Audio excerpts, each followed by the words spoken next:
Chicken Tikka Masala.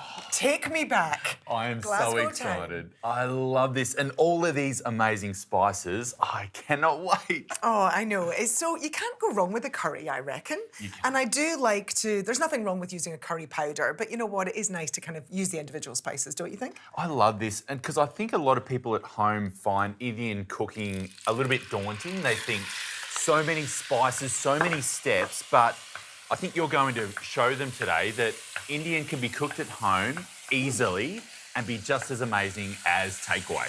I totally agree. Now, less talking, more action. Oh, okay. give me something to do. I need you to do a job for me. Can you slice the onions? I sure can. So slice rather than dice. I got you. I got you. So you're using chicken thighs. I'm using chicken thighs because they're a bit more flavourful. Yeah. There is a little bit more fat in a chicken thigh, but that's what keeps it really, really moist. That's right. And they're a bit more forgiving than chicken breast too, because you can dry out a chicken breast really easily. Exactly. And you know what? You get more minerals. There's more iron and zinc in the chicken thigh. Oh. So, yeah, I'm a fan. I think it works really well. Onions are done. Do you want me to do something And with let's do the ginger as well. Now, I find if it's really fresh ginger, you can actually just finely chop it. Got you. But if you don't like chunks of ginger in your food, then by all means grate it.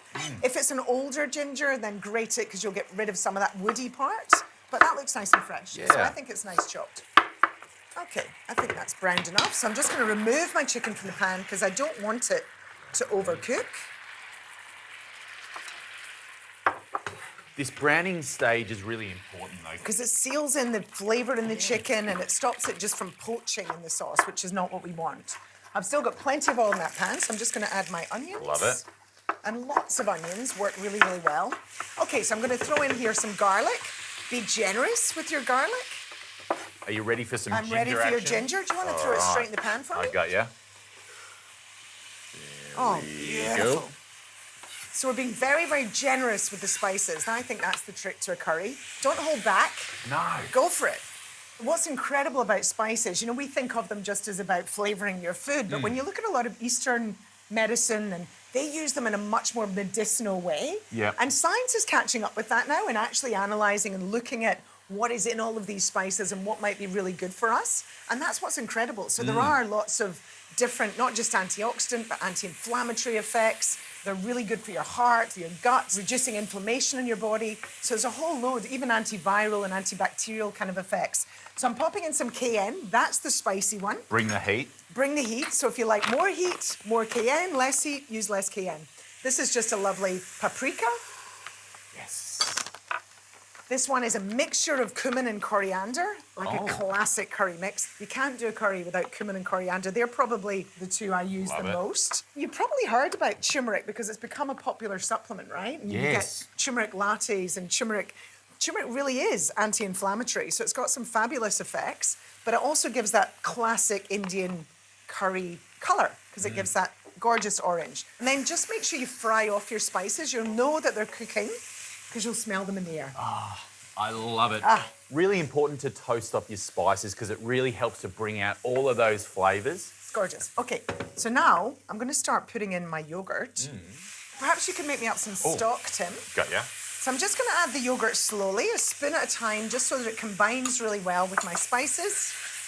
And then I'm just adding a can of tomatoes. And then just use the back of your spoon to break up the tomatoes. Combine it into the sauce. That's only been cooking for a couple of minutes and look at that amazing colour already. Isn't it? That's your classic curry sauce. And this is just a chicken stock and I've used one of those lovely concentrated packets. Might not need it all. Just gonna see, because I don't want there to be so much sauce. Chicken goes back in the pot.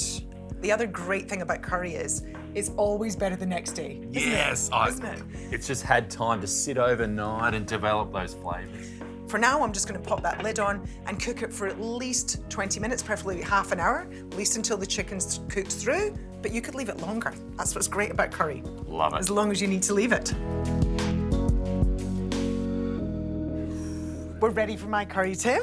It smells so good. How clever is this? So this is just a wholemeal basmati mixed with some wild rice. Nice. And whole grain rices give you that extra fibre, the extra nutrients, but they do take longer to cook. So I think this is just a really clever way of making it so convenient. It's ready 2 minutes in the microwave. 2 minutes.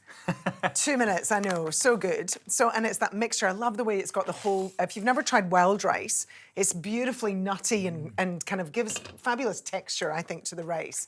So we've got our curry ready now. Oh, look at that. Those chicken thighs. I loved how you've left them in big chunks so you don't lose them. Yeah, I like that too. You know, I think there's a tendency sometimes with chicken to chop it up too small and then it just dries out. Absolutely.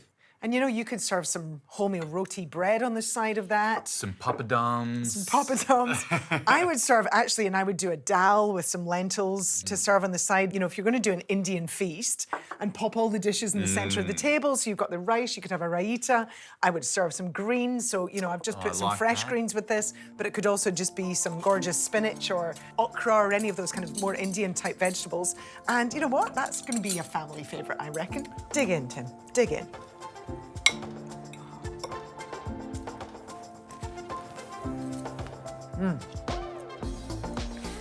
That chicken is so tender. That sauce is so flavourful, not too spicy. So I think this is something that the kids could really enjoy as well. Yeah, I think so. And if you want less heat, just take down the cayenne is the thing to do. I think your Scotland brethren would be very, very proud of you right now. Who'd have thought? A Scottish curry.